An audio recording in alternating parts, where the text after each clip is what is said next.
Hello friend, আপনাদের সবাইকে স্বাগত আমার এই ইউটিউব চ্যানেলে। আপনাদের জন্য খুব ভালো খবর। সিএম স্যার কি ঘোষণা করিলেন? অরুণোদয় সকলে পাব, নেক্সট 10,000 টাকা কর দিব। তো চলুন দেরি না করে আজকের এই ভিডিওটি শুরু করি। সঁচাই কৈছিলো নে 8,000 দিম বুলি? আচ্ছা, কোনে কোনে শুনিছে মই 8,000 দিম বুলি কোৱাটো? হাত দাঙকচোন। হে ভগৱান, সঁচাই দিবা লাগিব এতিয়া? নিদিলেও হ'ব? আজি 10,000টো পালো আৰু মামাই 8,000 পিছত দিলেও হ'বনে? 20ত লাগিব? কোন তাৰিখে লাগিব? 20 তাৰিখে লাগিব। বাপৰে, এই মাহত 10,000, পিছৰ মাহত 8,000, 18,000। মোক কিন্তু পিঠা তিঠা খুৱাব লাগিব, ঘোষ দিব লাগিব। দিব পাৰিব নে নাই? কিন্তু মোৰ ডাঙৰ ঘোষটো কি? এইবাৰ বৰক্ষেত্ৰীত বিজেপিক জিকাব লাগিব। সেইটো হ'ব নে নহ'ব? ঠিক আছে, এতিয়া মোক কওক, আমাৰ ইয়াত কোনে কোনে বিনামূলীয়াকৈ চাউল পায়? হাত দাঙকচোন। ঠিক আছে, 100 টকাত আমি যে দালি দিছো, চেনি দিছো, নিমখ দিছো, আপোনালোকে কিনিছে নে নাই? কোনে কোনে কিনিলে? হাত দাঙক। আচ্ছা, দালিবিলাক ভাল নে বেয়া? গোটেই টকা খালি মহিলাৰ একাউণ্টত জমা হ'ব। কাৰ একাউণ্টত জমা হ'ব? মহিলাৰ একাউণ্টত। 32 লাখ মহিলাক 10,000 টকা দিওঁতে আমাৰ কিমান টকা খৰচ হ'ব? 3,200 কোটি টকা। আৰু এই 3,200 কোটি টকাৰ 1 টকাও পুৰুষৰ একাউণ্টত নাযায়। গোটেই টকা কাৰ একাউণ্টত আহিব? মহিলাসকলৰ একাউণ্টত আহিব। আজিলৈকে আমাৰ অসমত এনেকুৱা কোনো আঁচনি হোৱা নাছিল যি আঁচনিত পুৰুষৰ একাউণ্টত 1 টকাও নাযায়, মহিলাৰ একাউণ্টত 3,200 কোটি টকা জমা হ'ব।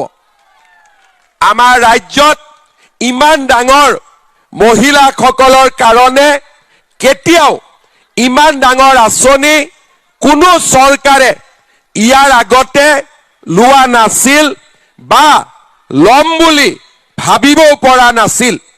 আজি আমি মহিলাসকলক প্ৰথমবাৰৰ বাবে চৰকাৰে ডাইৰেক্টলি বেংকত টকা দিয়া আৰম্ভ কৰিছে, যাতে আপোনালোক লাখপতি বাইদেউ হ'ব পাৰে।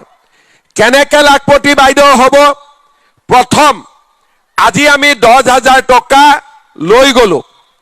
আমি চৰকাৰক কি কৈছিলো? যে আমি গাহৰি ব্যৱসায় কৰিম, ছাগলীৰ ব্যৱসায় কৰিম, গাই গৰু কিনিম। আপোনালোকে নিজৰ এটা এটা চিন্তা কৰি থৈছে। মই আপোনালোকক 3টা ৰাস্তা দিম।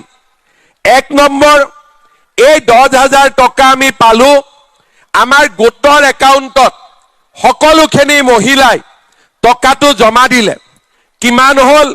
1 লাখ টকা। এই 1 লাখ টকাৰ পৰা যোনে ব্যৱসায় কৰিব খোজে তেওঁলোকক 25,000, 30,000 টকা আমি লোন দিব পাৰিম। গোটটো চলিব, মহিলাগৰাকীয়ে ব্যৱসায় কৰিবৰ কাৰণে টকাও পাব। কোনোবাই ক'ব যে আমি গোটত নিদিওঁ, আমি নিজে কৰিম। তাতো আমাৰ কোনো আপত্তি নাই। আপোনালোকে এই 10,000 টকা লৈ গৈ ভাল কৰি ব্যৱহাৰ কৰক। কোনোবাই ছাগলী কিনক, কোনোবাই চিলাই মেচিন কিনক, কোনোবাই মীন পালন কৰক, কোনোবাই সৰু সুৰা দোকান এখন পাতি লওক। কোনোবা মহিলাই ক'ব যে আমি নিজে কৰিব খোজা নাই, ভয় লাগে, 10,000 টকাটো নোহোৱা হৈ যাব। তেতিয়া মই কি ক'ম? যে আপোনালোকৰ হাজবেণ্ডসকলৰ, ঘৰৰ মানুহজনৰ যি ব্যৱসায় আছে, সেই ব্যৱসায়ত আপোনালোকে 10,000 টকাটো বিনিয়োগ কৰক। ঘৰত যদি কৃষি কাম আছে তাতে দিয়ক, ঘৰত ফিচাৰী আছে তাতে দিয়ক, মানুহজনৰ এখন দোকান আছে তাতে দিয়ক, মানুহজনে এখন ৰিক্সা চলায় তেওঁক ৰিক্সা এখন কিনি দিয়ক, ঠেলা চলায় তেওঁক ঠেলা এখন কিনি দিয়ক। তাৰ মানে আমি গোটতো টকাটো দিব পাৰো, নহলে আমি টকাটো নিজেও খৰচ কৰিব পাৰো, নহলে আমি আমাৰ হাজবেণ্ডৰ লগত লগ লাগিও এই টকাটো আমি ভাল কৰি খৰচ কৰিব পাৰো। 6 মাহ পিছত 7 মাহ পিছত আমি আপোনালোকৰ ঘৰলৈকে আহিম। আমি আপোনালোকক সুধিম যে বৰক্ষেত্ৰীত মুখ্যমন্ত্ৰীয়ে আপোনালোকক 10,000 টকা দিছিলে, আপোনালোকে পাইছিলে নে? বোলে পালো। টকাটো ক'ত খৰচ কৰিলে? বোলে পুৰণা মোবাইলটো বেয়া হৈছিল, নতুন মোবাইল এটা কিনিলো। কোনোবাই ক'ব যে বিহু আহি গ'ল, বিহুৰ কাৰণে কাপোৰ কিনিলো।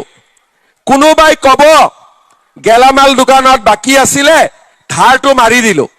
ভাল কথা, পৰীক্ষাত ফেল হৈ গ'ল, ঠিক আছে। এতিয়া যিসকলে ক'ব ঘৰত গ'লো, টকাটো ক'ত খৰচ কৰিলে? বোলে আমি গ্ৰুপত দিলো, এতিয়া গ্ৰুপটো ভাল কৰি চলিছে। টকাটো ক'ত খৰচ কৰিলে? বোলে আমি নিজে সৰু সুৰা এটা ব্যৱসায় আৰম্ভ কৰিলো, ছাগলী কিনিলো, গৰু কিনিলো। 5 কি কৰিলে? বোলে মোৰ হাজবেণ্ডৰ দোকান আছিলে, তাতে আমি 10,000 টকাটো লগাইছো। দোকানখন এতিয়া ভাল কৰি চলি আছে। পৰীক্ষাত পাছ। যিসকলে পৰীক্ষাত পাছ কৰিব তেওঁলোকক আমি এই ফিল্ডত আকৌ মাতিম আৰু দ্বিতীয়বাৰ আমি কিমান কৰি টকা দিম? দ্বিতীয়বাৰ আমি আপোনালোকক 25,000 টকাকৈ আপোনালোকক আকৌ দিম। 25,000 কাক কাক নালাগে হাত ডাঙক এতিয়া।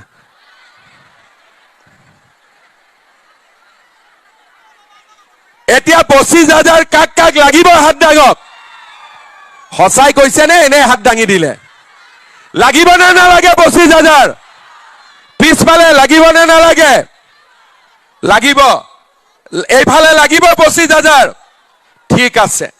25,000টো যেতিয়া আপোনালোকে ঘৰত লৈ যাব, 10,000ত ব্যৱসায়টো সৰু হ'ব, কিন্তু 25,000 টকাটো আহি যোৱাৰ লগে লগে ব্যৱসায়টো অলপ শক্তিশালী হ'ব। তেতিয়া আমি 3 নম্বৰ বছৰত আপোনাৰ